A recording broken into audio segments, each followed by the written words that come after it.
there. I know I haven't made a video in a long time. I just let the channel die off. Haven't really, nobody's really cared. I haven't really built a following. But right now, I guess with the protests in DC and everyone talking about brokers and rates and everything, I'm going to try to make a quick video because the last one I just made here a little bit ago timed out and I lost everything. So, number one, brokers aren't necessarily your enemy. There are some shitty brokers out there, but they're not completely. It's just the way the market is. It's the way the economy is right now. That's what's playing a big role in this. We just don't. The brokers are hurting. The carriers are hurting. Drivers are hurting. There's just no movement in the economy. There's an abundance of trucks. The market's flooded. It's been flooded since 2018, since the gold rush. There's no way. Basically, if we're going to go out there and we're going to protest or have a demonstration, now's not the time. We should have done that in 2019 when the rates dropped off. We should have done it years before that. But the problem is, guys want to keep working. Nobody's working right now. It's the only reason it's so big as it is right now. Nobody has anything else better to do. So, they're calling for regulation, set rates. If there's a bottom rate, there's going to be a top rate. You will never ever see the $3 a mile again that you did, back in 2018 if you end up regulating the market like that through the government. The guys that are hurting right now, try to defer your truck payments, try to negotiate with your insurance company, do whatever you got to do. If you were already hurting before this, most likely you're not going to make it. Just, facts before feelings. It's just what it is. It's business. That's all this is business.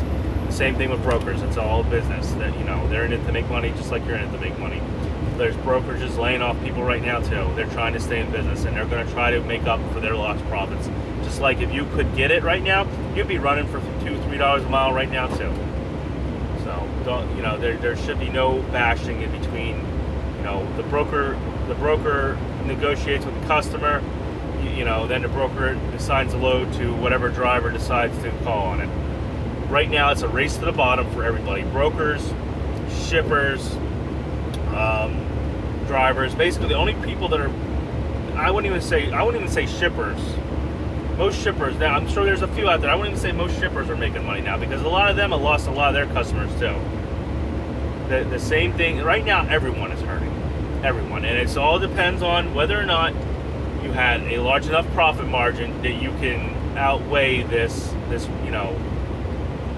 fight through this rainy day, if you want to call it, this flood, I should say. And if you can, more power to you. You're a survivor, and if you can't, there's a time where you have to decide how far deep you want to dig your hole. I know there's people out there that are, pounding on the steering wheel, pulling their hair out, can't sleep at night because they're worried about their business expenses, and they're worried about their home bills. There's a lot of people out there that are unemployed right now. I think what was it, like 20 million, 30, I can't remember the whole, what exactly it is. And there's nothing they can do, just like there's nothing you can do right now. The only thing we can do is weed out carriers that have no idea how to run your business because they're hurting everyone. Like I said, the race to the bottom right now. Don't run cheap freight. If you can't make a profit off of it, don't run it. And I'm not talking about the guys, if you, let's say you have $1.20, $1.30 a mile, is your cost. If you could get it for more, why not get it for more? If you can actually make a full $1.50, $2 profit or something, why not do it? Just do it. Quit playing this race to the bottom with everyone. Like when you go to Amazon, all right, here's a big problem too. Like shippers don't want to. If shippers can get away with not having to hire us, they would, or brokers. When you go to Amazon, do you look for products that cost money to ship? No, you look for free shipping. And usually what happens is they somehow calculate it into the cost of that product. But you don't see that. You just see that it's free shipping. The same thing goes for out here. It's a market, and right now the market is flooded, and we devalued the carrier. Carriers are devalued because there's so many of them out there, and it's the race to the bottom. And it's happening to the brokers also. And we let it happen. We let ourselves get screwed every time. We are uneducated. We let our emotions run wild, and we let ourselves get screwed. We don't fight for detention pay. We don't fight for layover pay. There's a lot of us that aren't calling up, when we aren't getting detention pay, or we're sitting there and we have another load to run. We're not calling up other warehouses to store what's on our truck, and telling the broker, hey, tough shit. Nobody's doing that. You're running a business, and damn straight well everybody else does that. The shipper's not getting screwed. Usually the brokers are trying not to get screwed. Why do we let ourselves get screwed all the time? Why? Because we don't have the knowledge, and we let our emotions run wild. We don't read through the carrier packets. We don't X things out. We don't put what we require in there. Because if we all did it, we'd all be getting paid $75, $100 an hour for detention after 2 hours. We would. But we don't. Nobody does it. And why would we're all in it for one thing, to make money and to profit. There's nobody going to give free handouts. There's no broker that's just going to come out automatically and be like, I'm going to pay $100 detention time. Well, guess what? He ain't going to get any customers because they ain't going to want to pay that $100 detention time. But if nobody can move the load, they will end up paying that. If we stop moving the loads because we demand that, and we put it in contract, in a legal document, we will start getting paid that. And that's basically what it is. But you know what'll happen?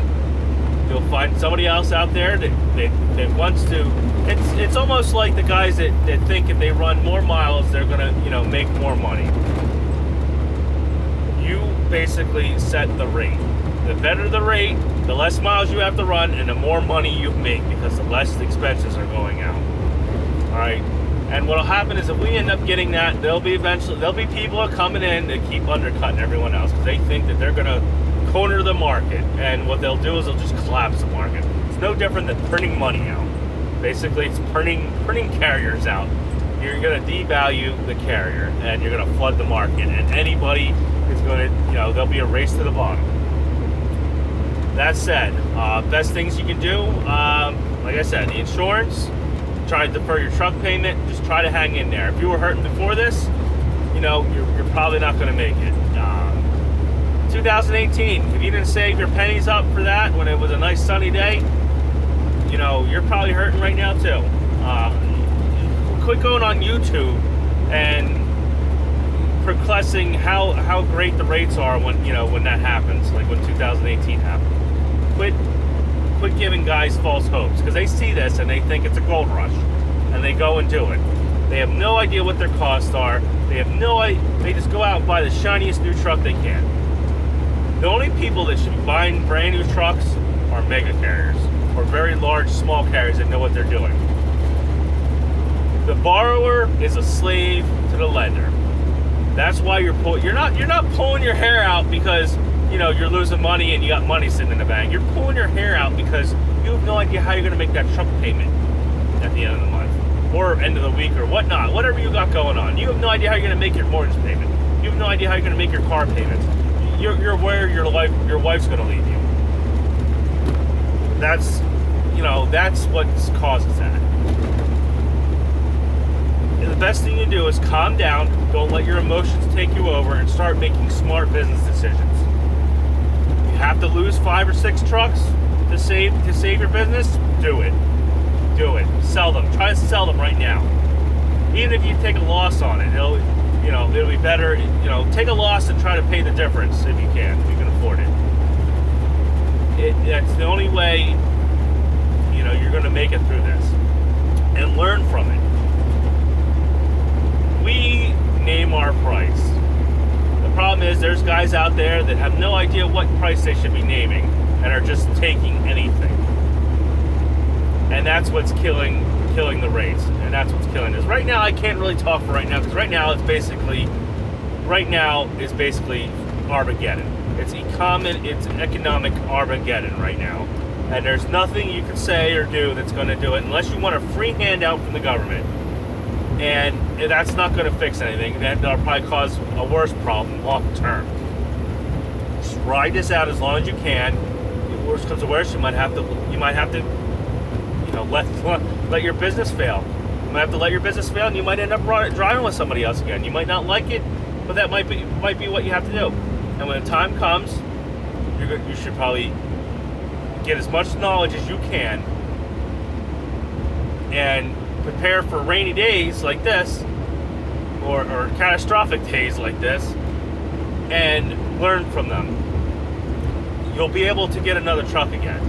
You might not be able to finance it, depending on what you did and how your credit is, but you should be able to go on Facebook Marketplace, and you should be able to pick up,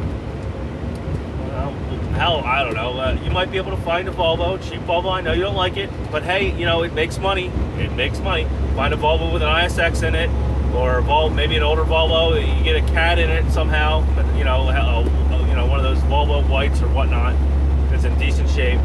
You take care of it, you have maintenance done on it, and you keep running it, and you try to build your business back up. That's what you really want to do. People we should be listening to right now: Kenny Long, Drive You.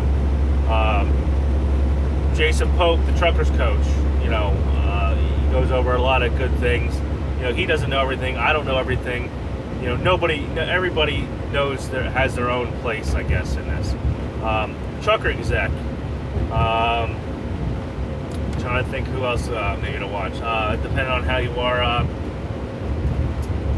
Let's see. Making Sense. And Driven. I think it's Driven TV. Driven Trucking. I think that's. I can't remember his name. But try to stay out. Try quit watching the drama truckers out there that fight with each other. I know Jason gets into it a bit, but for the most part, he tries to stay out of it. And not everything he says is great, but it's he has that knowledge. He's been out there for a long time, and he's still going. But for us, I guess with the protests, for us to have some of the people that are representing us, it's probably not the best thing to do. There's not going to be politicians that are going to jump on that because they don't want to be associated with that. But politics, there's a lot of personal stuff that goes on with politics, and it's not just all who can lobby this and who has money. It does, but we should have came out with a better voice, a set plan, and asked what we want. Because we got guys out there bitching about ELDs, bitching about brothers. Everybody has their own thing, bitching about foreign drivers. We needed one thing set up. And to be honest, the one thing I think we should have had, if you want a regulation, the only thing I would think is we should have probably had something to set the bar higher for brokers and for carriers to come in this industry.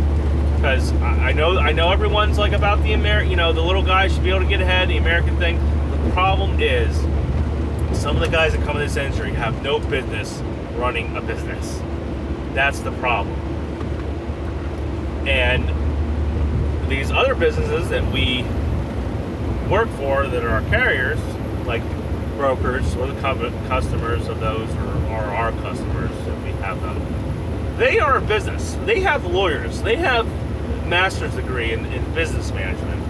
They know what's going on, and they will use their knowledge to take advantage of you as much as possible to make sure that they get their bonus at the end of the year, or to make sure that they can continue their salary and grow their company. All right, there's no handouts in business, and nobody should want a handout. You can't run an economy on handouts. All right. So, that being said, watch, I'm going to try to put out some more videos. I don't know everything. know, the guys I mentioned don't really know. You know, 'cause they don't know everything. There's always a wealth of knowledge to be gained out there. Run your business as a business. Don't run cheap freight. All right, I know everyone says that, but it's true. Don't run for less than your cost, or even that. Don't run for less than the average cost that everyone has. Don't run less. I think what the average is $1.65. If you're running for under $1.65 right now, you're an idiot. Unless you went into like Florida for like $3 a mile and you're coming out at $1.50 or $1.40, there's no reason to be doing it. I'm lucky. I'm fortunate. I have a niche market I'm in. You know, I have special equipment on my truck, so I have no problem. I did see it. You know, I am seeing a loss. You know, I'm not running as many loads and whatnot, but I'm lucky. But the whole way we should treat the whole market is a niche market. You know, there's just an overabundance, and the market has basically turned. It's an Armageddon for the economy and for the freight market. And right now, you just gotta hunker out and wait. Everyone's gonna be bitching right now that they're going under, and that's just what's gonna happen. But when this comes out, we can't be running cheap freight anymore. We have to demand more.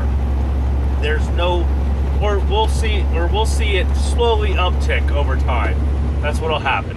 We'll be stuck at $1.50, $1.30 mile rates for a good 3 years if we don't wise up and run our businesses like a business. If we don't wise up and run our businesses like a business, we're always going to be the bottom feeders, and it's always going to be a race to the bottom. That's all I have to say right now. You know, comment. I can tell you to subscribe. I'm not really in this to make money or anything off YouTube. I just had something I had to get off my chest. You know, I'll try to get to the comments. A lot of times what happens is I don't receive them or get notifications, and then I end up replying back to comments that are a month or sometimes a year old. So, you know, just think. Now, I think that I mentioned Dave Ramsey.